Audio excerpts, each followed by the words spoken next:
گلگت بلتستان کے اندر انتخابی دنگل جو ہے وہ سجا ہوا ہے، اس میں بلاول بھٹو زرداری صاحب کیا کہہ رہے ہیں وہ ذرا دیکھیے۔ اگر صدر زرداری سی پیک نہیں لے کر آتا تو کہاں سے یہ اورنج ٹرین بنا کے دلوا دیتے اپنا شہر کو؟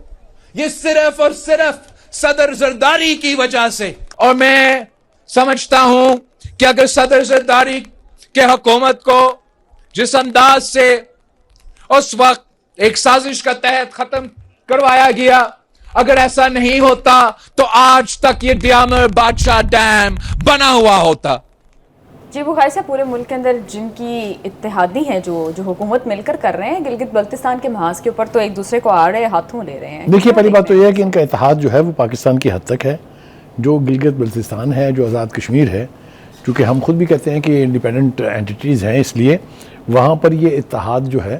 وہ لازمی نہیں ہے، اس کی وہ کنڈیشنز جو اتحاد کی ہوتی ہیں وہاں، لہذا وہاں یہ آمنے سامنے ہیں۔ اسی طریقے سے آزاد کشمیر میں جب الیکشن ہوں گے تو وہاں بھی یہی ہوگا، اس لیے کہ بلاول بھٹو کی بات میں زیادہ وزن اس لیے ہے کہ کشمیر اور گلگت بلتستان یہ بھٹو کے دور سے پیپلز پارٹی کے لیے بہت اہم رہے ہیں۔ یہ وہ بات بالکل ٹھیک کر رہے ہیں کہ جتنا کام پیپلز پارٹی نے گلگت بلتستان میں کیا ہے اور کسی جماعت نے نہیں کیا ہے، تو ایک تو ان کے جو دعوے ہیں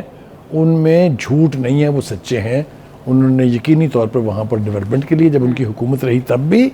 جب ان کی وفاق میں حکومت تھی تب بھی بہت کام کیا ہے۔ اب دیکھنا یہ ہے کہ ان کی جو الائی پارٹی ہے پاکستان مسلم لیگ نون،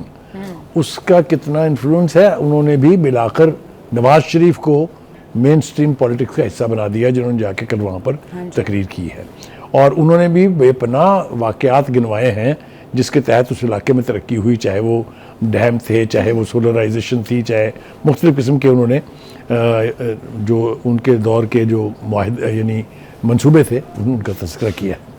ایک تیسرا فریق ہے اس الیکشن کے اندر، وہ ہے پی ٹی آئی، جس کی لیڈرشپ کو جو ہے وہ ایک سے زیادہ مرتبہ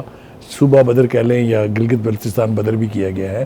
لیکن اس کی بنیادی وجہ یہ ہے کہ اگر Nawaz Sharif legal leader N او سی لے کے جائیں گے الیکشن کمیشن سے وہاں تقریر کرنے کے لیے تو ان کو بھی لینا چاہیے، لہذا جن نے بھی دوبارہ پھر ان سے این او سی لیا ان کو وہاں تقریر کرنے کی اجازت ہے، اور وہ سارے وہاں تقریر بھی کر رہے ہیں، الیکشن کمپین بھی کر رہے ہیں۔ بالکل بخاری صاحب، بلاول بھٹو زرداری صاحب نے ایک بڑی اہم بات کی، انہوں نے کہا غریب دشمن منشور رکھنے والی جماعتیں الیکشن مینیج کرنے کی کوشش کر رہی ہیں۔ دیکھیے، اب وہ کس کو کہہ رہے ہیں یہ تو اس وقت حتمی طور پہ کہنا ممکن نہیں۔ ایک تو حکومت گلگت بلتستان میں ہے نا، یا تو وہ اس کو کہہ رہے ہیں، پارٹی کی بات کر رہے ہیں۔ اگر وہ پارٹی کی بات کر رہے ہیں تو پھر ان کا اشارہ شاید مسلم لیگ نون کی طرف ہے اور پی ٹی آئی کی طرف بھی ہے، تو حتمی طور پہ یہ کہنا کہ وہ مسلم لیگ نون کو ٹارگٹ کر رہے ہیں، وہ میرے خیال سے ہمارے لیے، میرے اور آپ کے لیے جو ہے وہ ممکن نہیں ہوگا کہ ہم اس کو یہ ایزیوم کریں کہ وہ حکومت کو کہہ رہے ہیں۔ لیکن جیسا میں نے کہا، his campaign is very good, very successful campaign انہوں نے کی ہے،